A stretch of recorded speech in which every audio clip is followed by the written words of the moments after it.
Hello అండి, అందరికీ నమస్కారం. Welcome back to my channel. ఆవిడే శ్యామల. ఇప్పుడు కొన్ని ఫ్యామిలీస్లో మనం అబ్జర్వ్ చేస్తే కనుక సంపాదించేది ఒక్కళ్ళే, మొత్తం డబ్బు ఖర్చు పెట్టేది అంటే మెయింటెనెన్స్ మొత్తం ఒక్కళ్ళ చేతిలోనే ఉంటుంది. ఆ సెకండ్ పర్సన్కి కనీసం ఎంత ఇన్కమ్ వస్తుంది, ఎంత ఖర్చు అవుతుంది, ఎంత సేవింగ్స్ చేస్తున్నామని చెప్పి ఉండాల్సిన మినిమం ఇన్ఫర్మేషన్ కూడా ఉండదు. అట్లనే ఒక నాలెడ్జ్ కూడా దానికి సంబంధించి ఏమీ ఉండదన్నమాట. ఆ విధంగా వాళ్ళకి అలవాటైపోయి ఉండిద్ది. కానీ ఒక కుటుంబం, ఫ్యామిలీ అంటే ఎవరో ఒక్కరికి సంబంధించింది కాదండి. ఇద్దరు భార్యాభర్తలు ఇద్దరూ కలిస్తేనే అది కుటుంబం. అంతేగాని ఒకళ్ళ మీదే మొత్తం డిపెండ్ అయిపోయి ఉంటే కనుక అది కరెక్ట్ అనే పద్ధతి కాదు. ఇప్పుడు ఒక్కరి శాలరీ మీద ఆధారపడి కుటుంబాలు గడిచే రోజులు చాలా వరకు పోయినాయి. ఎందుకంటే ఇద్దరూ జాబ్ చేస్తున్నారు. అట్లానే ఇద్దరూ చేస్తేనే ఇల్లు గడిచే రోజులు వచ్చాయి. ఎక్స్పెన్సెస్ పెరిగిపోతున్నాయి, లివింగ్ స్టాండర్డ్స్ పెరిగిపోతున్నాయి.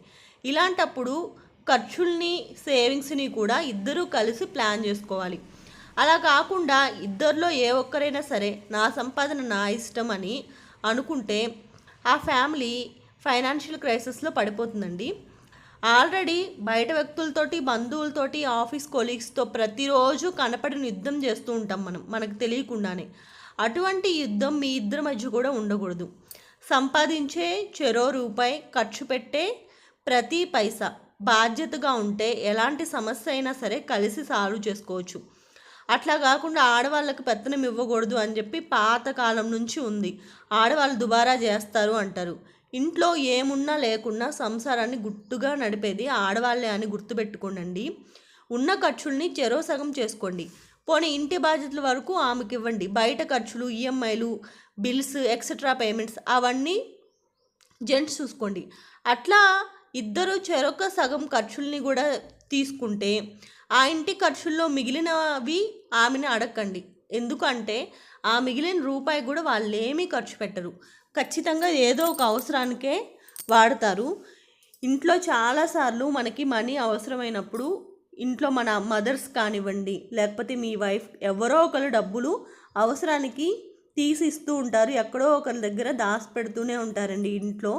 అలా ప్లానింగ్ ప్రకారంగా ఇద్దరు కనుక ఖర్చుల్ని, సేవింగ్స్ని బేరీజ్ వేసుకుంటూ ఇంటిని నడిపిస్తే చాలా వరకు మీకు అమౌంట్ మిగిలిద్ది. అలానే ఆ టెన్షన్స్ ఏదైతే ఉంటాయో, ఫైనాన్షియల్గా ఉండే టెన్షన్స్, ఎంత కట్టాలి, ఎంత మిగిలింది, ఇవన్నీ కూడా ఇద్దరు కలిసి తీసుకున్నారనుకోండి, ఏ ఒక్కళ్ళ మీదో ఎక్కువగా భారం అనేది పడదనమాట. మనీ ఒక్క విషయమే కాదండి, వైఫ్ అండ్ హస్బెండ్ అనేవాళ్ళు ప్రతి దానిలో కలిసి మాట మీద ఉండాలి. కొన్నిసార్లు మనకి నచ్చినా నచ్చకపోయినా ఎదుటి వ్యక్తి కోసం కొన్నిసార్లు కాంప్రమైజ్ అవ్వాలి, తప్పదు.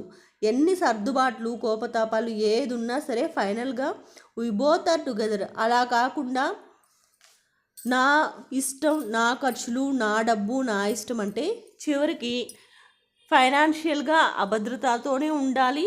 దానివల్ల మనకి తెలియకుండానే డబ్బులు వేరే వాళ్ళ దగ్గర తీసుకోవాల్సి వచ్చింది. ఇన్ని ప్రాబ్లమ్స్ ఉంటాయి. కష్టమో నష్టమో ఏదైనా సరే ఇద్దరు కలిసి పడితే అది ఇద్దరికీ మంచిదండి. ఏ ఒక్కళ్ళ మీద భారం అనేది పడకూడదు. నేను చెప్పేది అయితే ఫైనల్గా అదే. అలాగనే కాకుండా ఇప్పుడు ఇంట్లో వాళ్ళ దగ్గర కానీ, బయట వాళ్ళ దగ్గర కానీ కొంతమంది వైఫ్ని చులకనగా చూస్తూ ఉంటారు, ఏదో ఒక మాట మాట్లాడుతూ ఉంటారు. అట్లా బయట వాళ్ళ ముందు ఎప్పుడు కూడా తక్కువ చేసి మాట్లాడకండి. ఏదైనా ఉంటే మీ ఇంట్లో మీరిద్దరు ఎన్ని అనుకున్నా పర్లేదు, కానీ బయట వాళ్ళ దగ్గర మాత్రం ఎప్పుడు కూడా తక్కువ చేయొద్దు. అలా చేస్తే మీరే మీ ఇంట్లో వాళ్ళ వాల్యూ అనేది తగ్గించేస్తున్నట్టు అయ్యిద్ది.